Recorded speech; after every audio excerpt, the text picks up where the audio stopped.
ഇത്രയും soft and juicy ആയിട്ടുള്ളൊരു മന്തി നമ്മുടെ റെസ്റ്റോറൻറ്റിലൊക്കെ കിട്ടൂലേ ആ അതേ ടെക്സ്ചറിൽ തന്നെ നമുക്ക് വീട്ടിൽ സിമ്പിളാക്കി ഉണ്ടാക്കിയെടുക്കാൻ പറ്റും. അപ്പോൾ വീഡിയോ ഒന്ന് സേവ് ചെയ്ത് വെച്ചോ. ഇഷ്ടപ്പെട്ടാൽ ലൈക്ക് ഷെയറും ചെയ്യാൻ മറക്കണ്ട കേട്ടോ.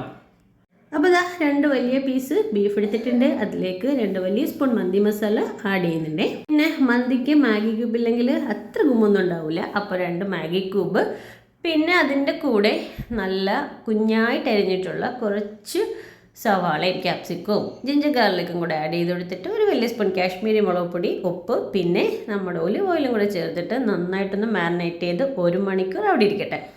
അപ്പോൾ 1 മണിക്കൂർ അങ്ങോട്ട് മിക്സ് ചെയ്ത് വെച്ചതിന് ശേഷം ഉണ്ടല്ലോ നമുക്കിത് കുക്കറിലിട്ടൊന്ന് വേവിച്ചെടുക്കാം.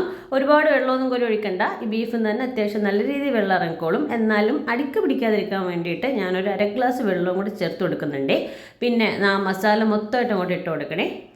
അപ്പോൾ ആ വെള്ളമൊക്കെ ഒഴിച്ചിട്ട് നമുക്കിതൊന്ന് വേവിച്ചെടുക്കാം. മിനിമം എനിക്കിതിനൊരു 15 വിസിലെങ്കിലും എടുത്തിട്ടുണ്ട് കേട്ടോ, ഇതൊന്ന് വെന്ത് കിട്ടാൻ വേണ്ടിയിട്ട്.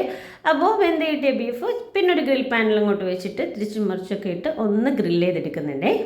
പിന്നെ നമുക്ക് ചോറ് സെറ്റാക്കണ്ടേ. നമ്മുടെ ബാക്കിയുള്ള മസാലയിലേക്ക് ഒരു 60-70% വേവിച്ചിട്ടുള്ള ബാസ്മതി റൈസും കൂടെ അങ്ങോട്ട് ചേർത്ത് കൊടുത്തിട്ടുണ്ടല്ലോ. ഒരു 10-15 മിനിറ്റ് ഒന്ന് സ്ലോ കുക്ക് ചെയ്തുകൂടെ എടുക്കുന്നുണ്ടേ. പിന്നെ മൂടി അങ്ങോട്ട് തുറക്കുമ്പോഴേ ആ ഉള്ള ഒരു ബീഫ് മന്തീൻ്റെ ആ ഒരു മണവും വല്ലാത്തൊരു ടേസ്റ്റാണ്. അപ്പോൾ എല്ലാവരും ഒന്ന് ട്രൈ ചെയ്ത് നോക്കിയിട്ട് ജസ്റ്റ് ഒരു ഫീഡ്ബാക്ക് അറിയിക്കണേ.